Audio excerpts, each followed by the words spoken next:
Bom dia, tudo bem com vocês, meus irmãos do Lar João Batista? Espero que sim, que a paz de Jesus esteja com todos vocês.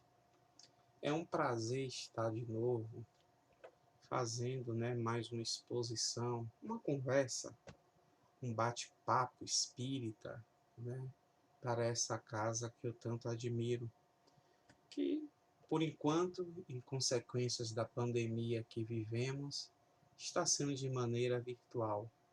Mas, apesar da falta do contato, não nos falta o empenho de conversarmos mais acerca do Evangelho de Jesus.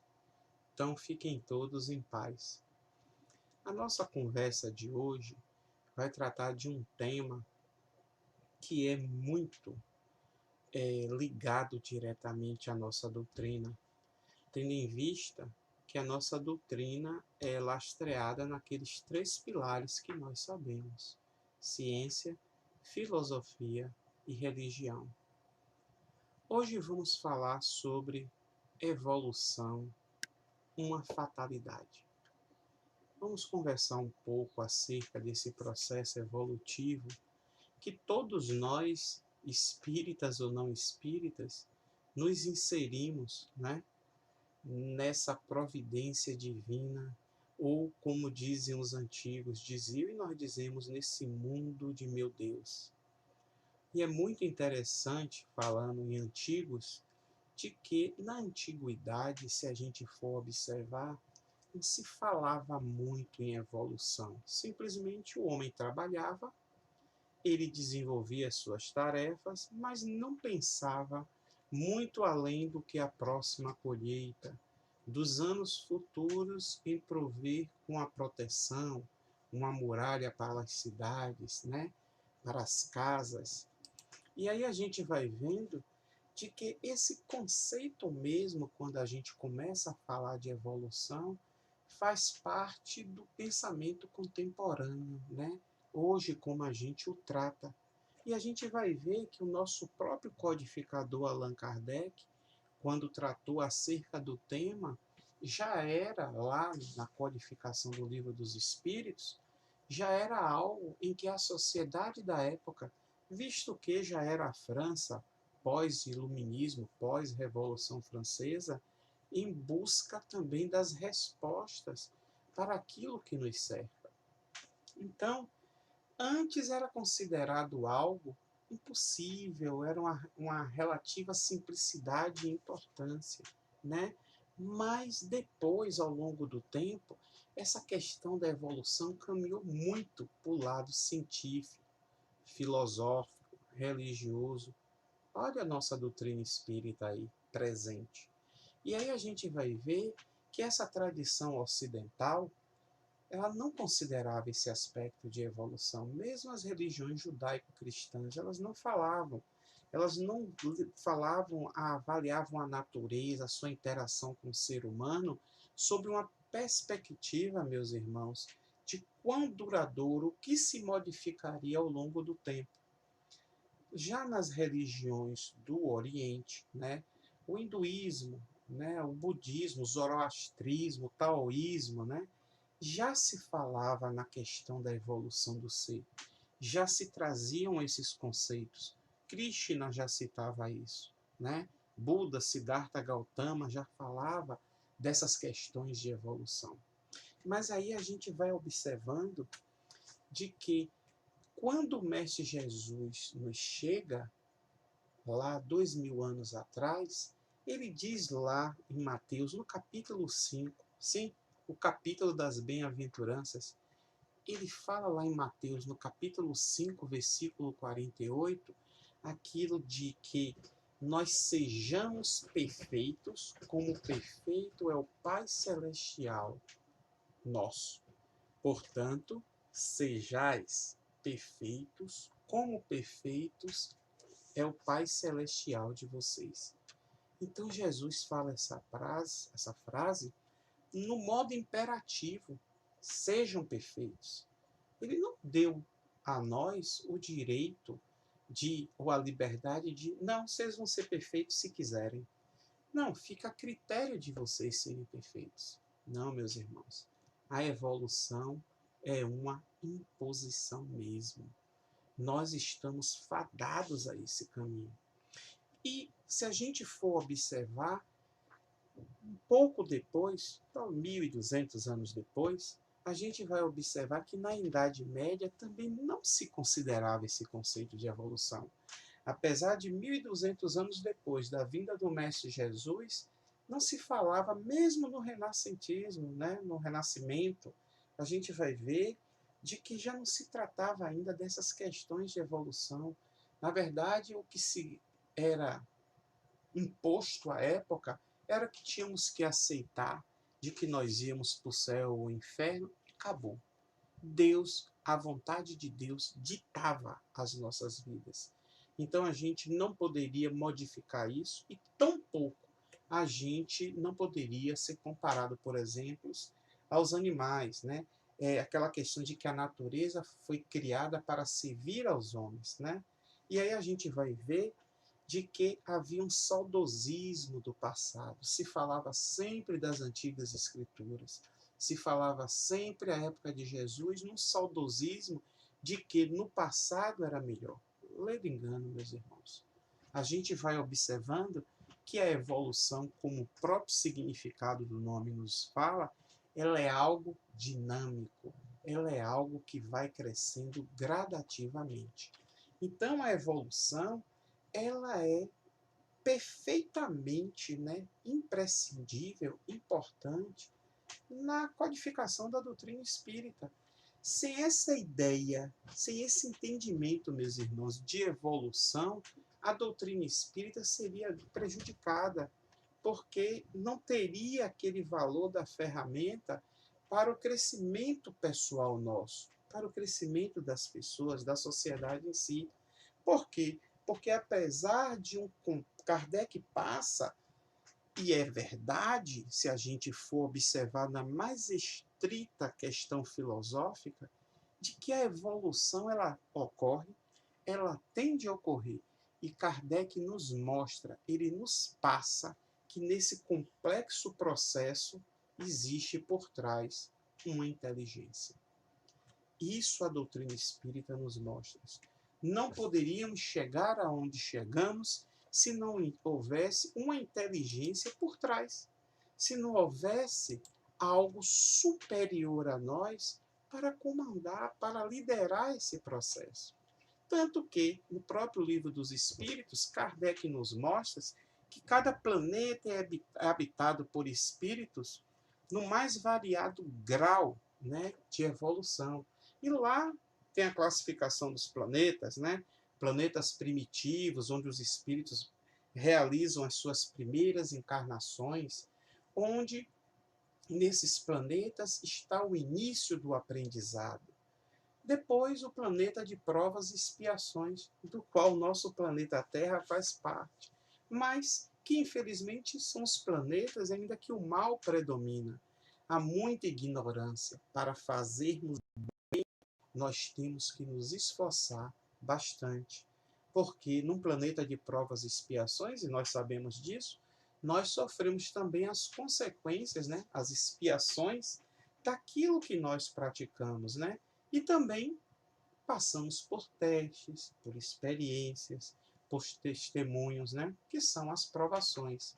Então, nós estamos nessa categoria. Além de nós, existe este mundo, o mundo de regeneração, que é um mundo em que não vai existir mais expiações, mas ainda temos provas para fazer. Nós ainda temos que suplantar o mal. Nós ainda temos que provar que estamos aptos a deixar o bem entrar em nossos corações. Adiante, a gente tem os mundos ditosos ou felizes, que é onde somente predomina o bem, né? Os moradores são espíritos elevados, mais evoluídos. E por fim, é algo muito pequeno para a gente dizer, bem mais adiante, temos os mundos, né, divinos ou celestes, né, onde habitam, onde estão ali a classificação da felicidade absoluta, os espíritos puros, né? Então, a gente vai entendendo que, do ponto de vista da nossa evolução espiritual, nós já sabemos, enquanto espiritistas, o que nos espera. Mas precisamos fazer valer para alcançarmos. E é disso que nós vamos falar. Porque duas coisas precisamos falar antes da gente tratar do assunto em si, evolução. Uma questão é a fatalidade, né? Quando a gente vai no dicionário observar fatalidade, o que é, aí está lá assim, destino inevitável, né? É uma doutrina que supõe que todos os acontecimentos da nossa vida, por extensão, tudo aquilo que a gente faz, né, está submetido a uma lei só. E dali a gente não pode se subtrair. Tem que ser assim. E aí a gente vai vendo que a fatalidade perante a doutrina espírita, ela não existe. Na verdade, a fatalidade ela só ocorre quando a gente está escolhendo no nosso planejamento espiritual reencarnatório de uma nova existência, é porque seria essa fatalidade. Porque todos os atos que vão decorrer na nossa vida de encarnados vão ser diretamente ligados àquilo que nós escolhemos. São essas consequências. E mais, na questão 851 do Livro dos Espíritos, quando o Espírito de Verdade diz que a fatalidade ela não existe senão pela escolha feita pelo Espírito, por nós mesmos, a gente está meio que traçando uma espécie de destino, mas que é consequência daquela posição moral que a gente se encontra.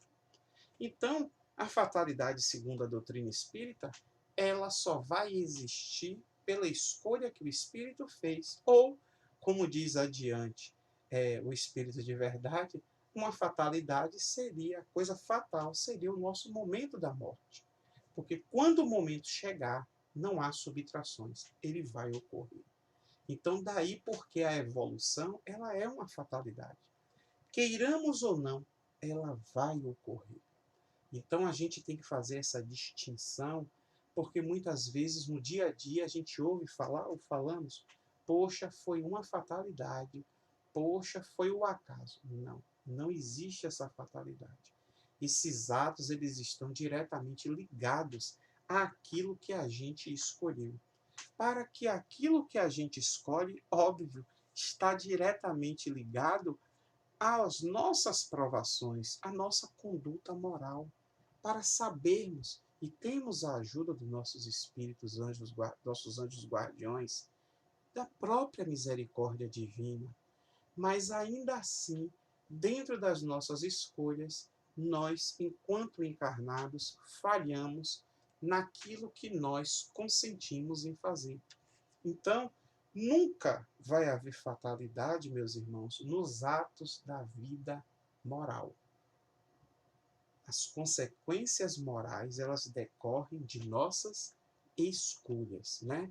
Então, a gente vai observando de que tanto a virtude, aquilo nas questões morais, a moral, o que é a moral? Como é que o Espírito de Verdade nos responde?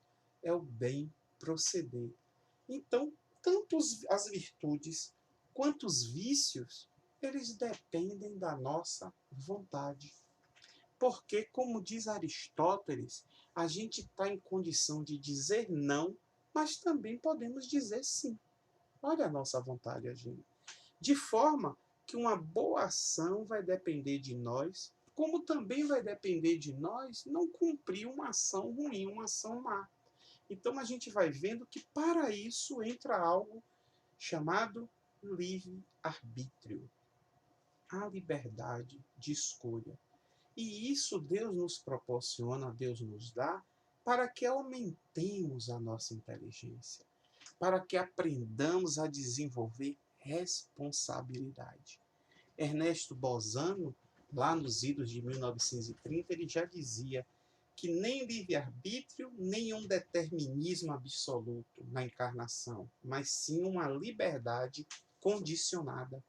É como os espíritos dizem, o Espírito de Verdade nos fala. O nosso limite é o limite do outro. O nosso direito não pode invadir o direito do outro. Ora, se nós agora já sabemos do que se trata a fatalidade, da instituição do livre-arbítrio, e nós sabemos de que nós somos o resultado de nossas vivências ao longo das várias encarnações, então a gente vai começar a observar de que, tal qual nos diz Leon Denis, de que o espírito, e aí nós fomos criados simples e ignorantes, ele ao longo, a nossa trajetória lá, desde o princípio vital, né? Ele diz que o espírito ele dorme no reino mineral, ele sonha no vegetal, agita-se no animal, mas desperta no homem, no nosso reino hominal. A gente vai entender que nem todos nós, ao longo da nossa evolução, do nosso caminho, precisaríamos passar pelas trilhas do mal. Mas são as nossas escolhas que vão ditar esses caminhos. E aí a gente vai começar a entender de que nessa questão de evolução, a gente sabe o quê? Que Deus nos criou simples e ignorantes, ou seja, sem saber. E a cada um de nós ele deu uma determinada missão, a fim de que a gente vá se esclarecendo, a fim de que progressivamente, olha a lei do progresso, a lei divina a nos guiar, progressivamente a gente chegue à perfeição, para o conhecimento da verdade. Isso está lá, meus irmãos, na questão 115 do Livro dos Espíritos. A gente vai vendo que através dessas inúmeras reencarnações, nos mais variados cantos do universo, planetas, né, nos orbes do universo, a gente vai caminhando em busca da nossa própria perfeição. A gente vai entendendo, então, que nós temos dois progressos. Nós temos o progresso intelectual, da inteligência, e temos o intelecto moral, perdão, e temos o progresso moral, que é o progresso justamente do bem proceder, do desenvolvimento dos sentimentos, que lá atrás eram apenas instintos, e vem naquela trajetória de instintos, né, de emoções, de sentimentos, para que a gente possa ir internalizando o bem dentro de nós, mas com progresso intelectual. E esse progresso espiritual, ele está onde? Ele está no íntimo de cada um. Cada um de nós tem esse progresso a ser feito. E à medida que a gente vai adquirindo esse conhecimento, a gente vai alçando cada vez mais, subindo nessa escada que nos conduz aos céus. A escada de Jacó, como dizia nas antigas escrituras, que é o caminho em busca da plenitude, como nos fala a veneranda Joana de Ângeles. Então a gente tem que usar todos os recursos. Aqui a gente entende recursos como o trabalho incessante no bem. É o trabalho da gente se transformar para melhor, para que nessa renovação interior, com disciplina, com ordem, né, a gente vai tendo uma evolução consciente. E para essa evolução, a gente vai adquirindo também o quê? Essas virtudes que vão nos mostrando que as grandes questões para a nossa evolução, elas não estão fora de nós, não é de fora para dentro, e sim de dentro para fora. É a gente externar a luz que nós trazemos. O próprio Mestre Jesus nos disse que nós éramos deuses. Ele nos pediu, ou melhor, ele disse imperativamente: brilhe a vossa luz. Então a gente vai entendendo que essa luz que nós trazemos é a que tem que brilhar efetivamente, e é ela que vai nos dar a claridade necessária, a iluminação para guiarmos nos caminhos da evolução, no rumo à plenitude. A gente vai observar de que esse trabalho de renovação é também um trabalho sempre, por conta das reencarnações, e aí nós sabemos disso, é um trabalho de recomeço, é um trabalho de renovação, como eu já disse, é um trabalho de ressignificação. Nós não podemos ficar parados. Porque se nós ficarmos parados, esse caminho ele se torna mais longo, mais demorado. Então, nós estamos diretamente em busca da nossa evolução e desde quando fomos lá atrás simples e ignorantes, a gente vai conquistar a razão. A gente vai ver que vai começar a aparecer o raciocínio, a lucidez, o livre-arbítrio, ele vai ficando mais ampliado. Os nossos pensamentos, meus irmãos, eles vão sendo mais continuados, porque a nossa vontade, ela também vai sendo trabalhada. Nós vemos isso lá com Emmanuel no livro Pensamento e Vida, porque essa vontade, ela vai atuar no nosso pensamento, que vai plasmar naquilo que a gente fala, nas nossas atitudes. Então a gente vai entender que no reino nominal, o princípio inteligente, sim, o espírito, ele se destaca, porque ele quer conquistar valores, ele quer ser melhor. Mas devemos ser melhor sem ofender a ninguém, sem que os nossos semelhantes nós façamos o mal a eles. E mais, isso se inclui também daquilo que Deus nos deu e está no nosso entorno. A natureza, os animais, né? A natureza através dos animais, das plantas, da água. A água que nos dá essa vida material. Então a gente vai vendo que conquistar a inteligência, sempre aprender mais, na física, na química, na matemática, onde quer que seja, qualquer área que seja, é só o primeiro passo que a gente vai dar para nos conquistarmos, para evoluirmos. Nós precisamos que concomitantemente a gente cresça moralmente. A gente vai entendendo então de que hoje estamos no planeta de provas e expiações, mas estamos vivendo um momento de transição planetária. Olha a evolução.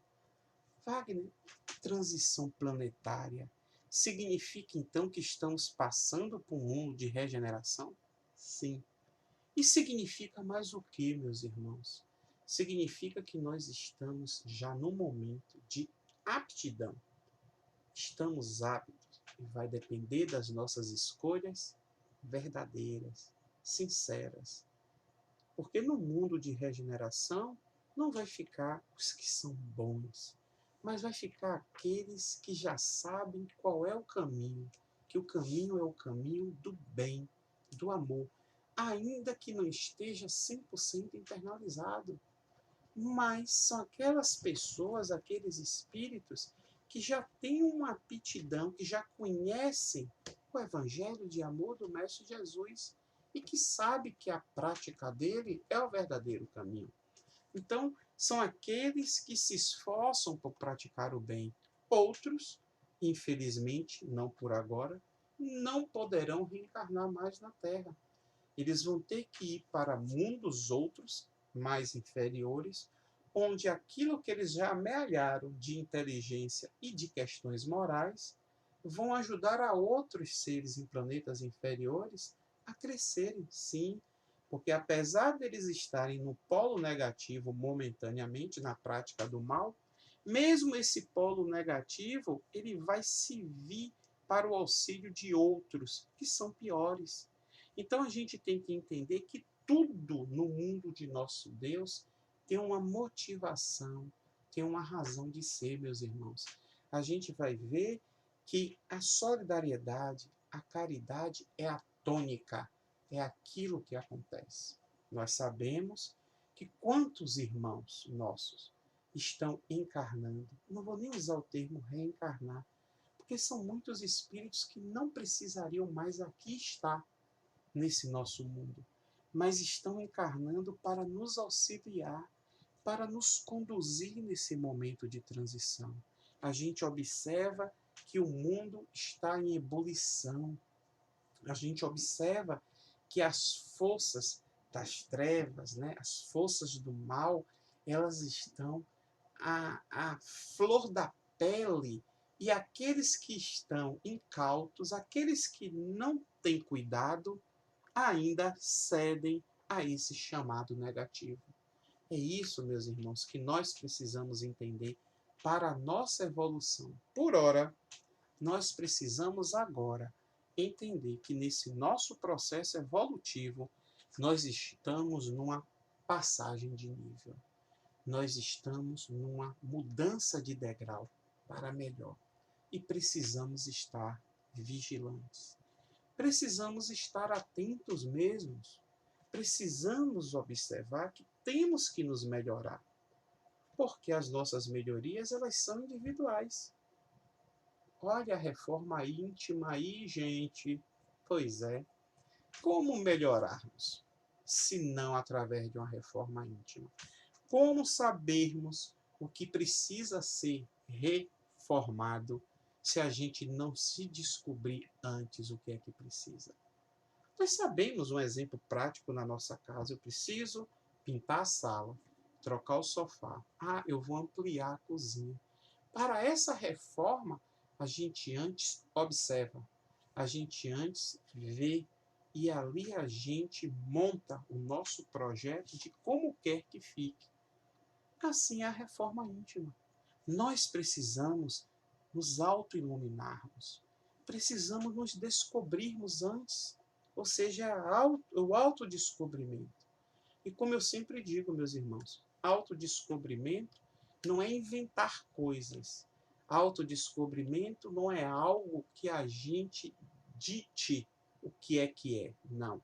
Nós precisamos olhar para dentro e descobrir, tirar esse véu, esse lençol, e aí nós vamos ver quem nós realmente somos, de maneira sincera.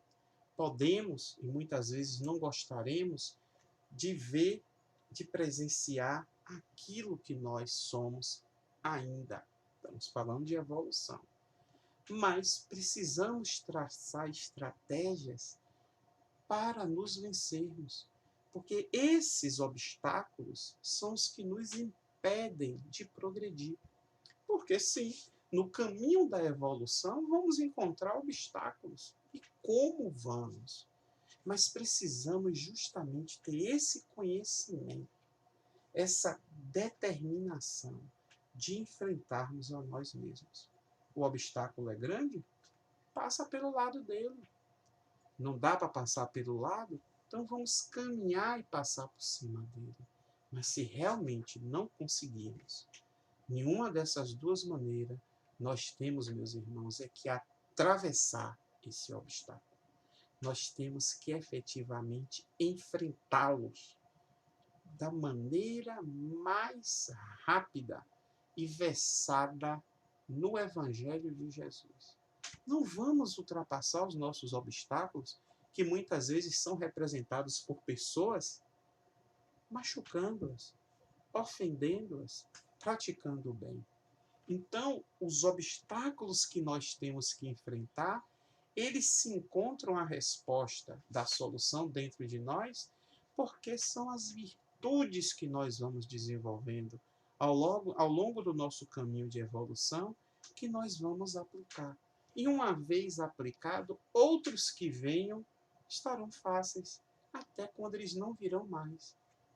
E mais, quando nós vencemos o obstáculo, nós temos, não esqueçam, meus irmãos, nós temos por obrigação de alertar, de avisar, de ensinar aos outros irmãos nossos, companheiros de caminhada, qualquer que seja ele, sua religião, seu credo, seu nascimento, sua etnia, todos os nossos irmãos, a maneira pela qual nós passamos. Nós precisamos compartilhar, sermos solidários, para que todos consigamos chegar nesse caminho, no final, vencendo tudo aquilo de ruim, tudo aquilo de trevoroso, tudo aquilo que nos entranha em vícios, em primarismos animais dentro de nós. Nós precisamos entender de que não vamos conseguir evoluir se não for pela prática do bem. Aliás, Emmanuel diz algo muito bonito lá no Consolador, de que nós só conseguimos aliviar as nossas dores quando a gente alivia as dores dos outros. O caminho, meus irmãos, é a fraternidade, é a solidariedade. A gente vai ter que entender de que, de uma maneira ou de outra, Deus nosso Pai, que é soberanamente justo e bom, Deus é bom. Deus é amor. E se somos filhos de Deus, então somos filhos do amor. Trazemos esse amor dentro de nós. Então, o caminho, a evolução, é a gente pôr em prática o amor. Por isso que o Mestre Jesus nos disse que nós éramos deuses. Por isso que o Mestre Jesus nos disse dos obstáculos. Ele não mentiu para nós. Quando ele disse, no mundo tereis aflições, mas tende bom ânimo. Eu venci o mundo. Ele venceu esse mundo de provas e expiações, esse mundo de desvelos. E nós, os anjos caídos, aqueles que precisam ser consolados, temos que segui-lo, porque ele mesmo também nos deu a chave. Ele nos disse que ele era o caminho, a verdade e a vida, e que ninguém iria ao Pai senão através dele. Então a gente vai observando que, apesar da nossa evolução ser individual, ela não é apenas individual. Ela é do grupo de pessoas, é da coletividade, é do planeta como um todo, né? Estando ligado nessa fraternidade. Evoluir implica, meus irmãos, necessariamente em mudar a mentalidade, em mudar a massa, o pensamento da massa crítica dos grupos sociais. Implica em a gente fazer o bem para que os outros em nossa volta possam se chocar, se admirar e ver como nós agimos e perceber que se eles agirem de igual maneira, nos imitarem, o mundo será melhor. A felicidade não é desse mundo, mas temos ela, como os espíritos nos dizem, como uma relatividade. Nós temos ela como algo a ser perseguido, tal qual a luz. O clarão hoje, que nos faz fechar os olhos e nos mostra, intimida que nós temos que botar a mão, mas nós começamos a brilhar essa nossa luz devagarzinho, constantemente, passo a passo. É isso que nós temos que entender. A evolução, ela está diante de nós. O que cabe a nós é seguirmos o caminho em direção a ela o quanto antes. Porque se nós internalizarmos o Evangelho de Jesus e praticarmos o bem, esse caminho, em breve, muito breve, chegará. Eu quero fazer aqui, já finalizando essa nossa conversa, eu quero ler para vocês um texto de Emmanuel, uma oração, em que eu acho muito bonito e que ela sintetiza o caminho que a gente deve praticar, que a gente deve fazer para alcançarmos a felicidade, para alcançarmos a nossa evolução. Porque fora da caridade não há salvação. Vamos lá, me permitam ler. Senhor, ensina-nos a orar sem esquecer o trabalho, a dar sem olhar a quem, a servir sem perguntar até quando, a sofrer sem magoar, seja a quem for, a progredir sem perder a simplicidade, a semear o bem sem pensar nos resultados, a desculpar sem condições, a marchar para a frente sem contar os obstáculos, a ver sem malícia as coisas, a escutar sem corromper os assuntos, a falar sem ferir, a compreender o próximo sem exigir entendimento, a respeitar os semelhantes sem reclamar, a dar o melhor de nós, além da execução do nosso próprio dever, sem cobrar taxa de reconhecimento. Senhor, fortalece em nós a paciência para com as dificuldades dos outros, assim como precisamos de paciência para as nossas dificuldades. Ajuda-nos, sobretudo, a reconhecer que a nossa felicidade mais alta será invariavelmente aquela de cumprir-te os teus desígnios, onde e como queiras, hoje, agora e sempre. Fiquem em paz, meus irmãos. Um abraço a todos. Força, foco e fé. Jesus que fique conosco.